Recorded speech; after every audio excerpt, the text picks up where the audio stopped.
อนนี้มาอยู่ท้ายเรือค่ะดูน้ำดิโอ้ยขึ้นข้างบนดีกว่าเนอะ Ladies and gentlemen,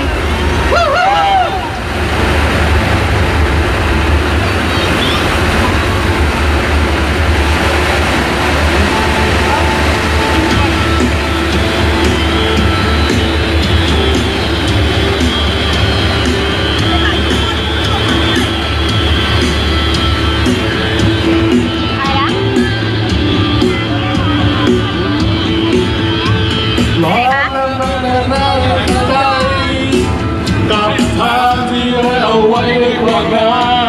นลูกนั้นคงติดเทปทางจนมันจะทนไม่ไหวชีวิตมันยากเย็นขนาดไหน ไปเอาบอล เดียวแรงขนาดไหน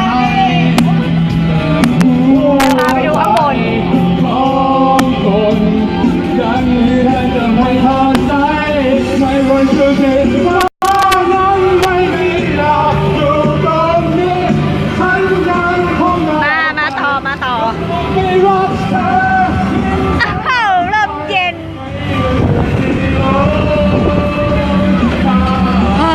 หางเรือค่ะ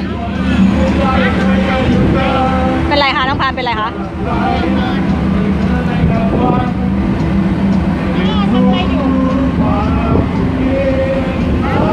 มาดูกันต่อ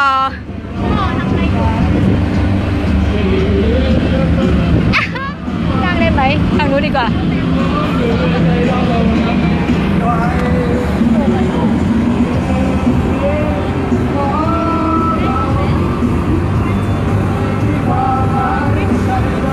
มาต่อกันค่ะ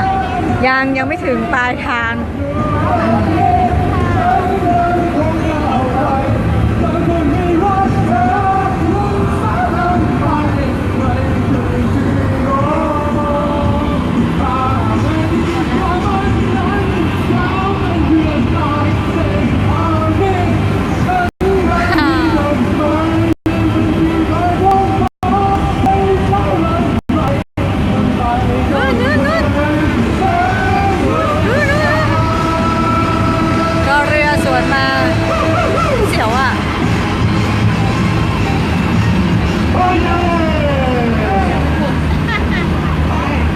ยังไม่ถึงจุดหมายปลายทางสะพานรถสะพานพาให้เสียวตามกัน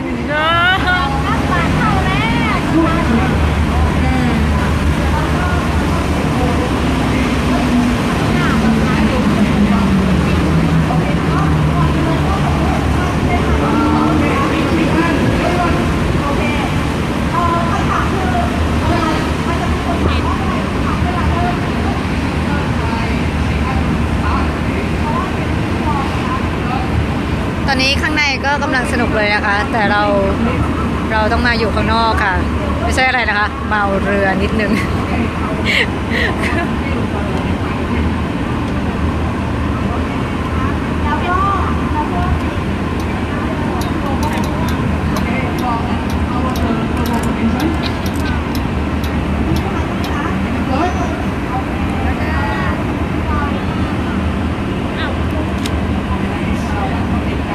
สะพานอะไรคะแม่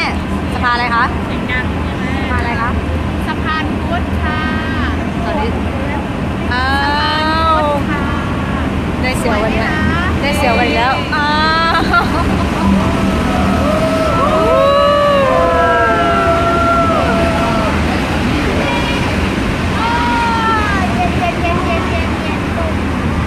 ลมเย็นมาก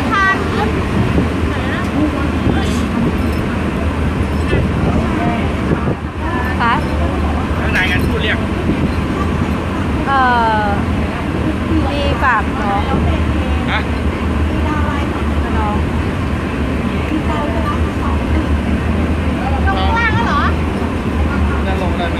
ก็มันถึงแล้วนี่ ไหนล่ะลงไหมเนี่ย ลงไหมว่าไหม เดินต่อ อินเดอร์ที่ไหนไปจับถึงแล้ว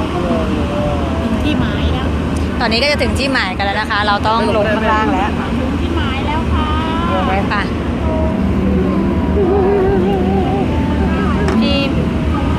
น้องไหมน้องอยู่กับใครอ่ะน้องง่วงนอน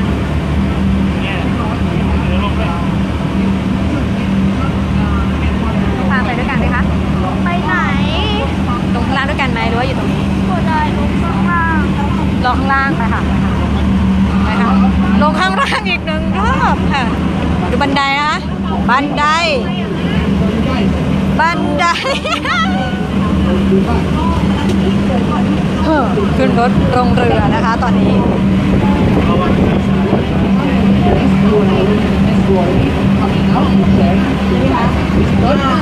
ใค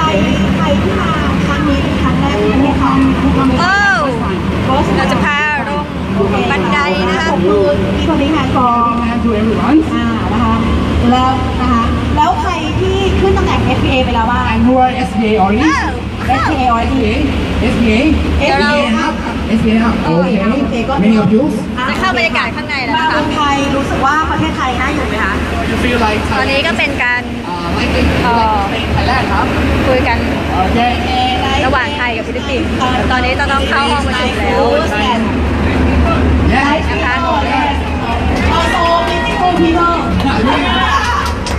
โอเคนะคะก็ดูไม่กี่มาดูนิดเจ Let's เค look นะคะ at เจ this เคนะคะโอเคก็เดี๋ยวก่อนอื่นเลยอยากจะให้ผู้นำนะคะที่จะมาแชร์ให้เราฟัง Okay, the leaders that coming to share today. จริงๆก็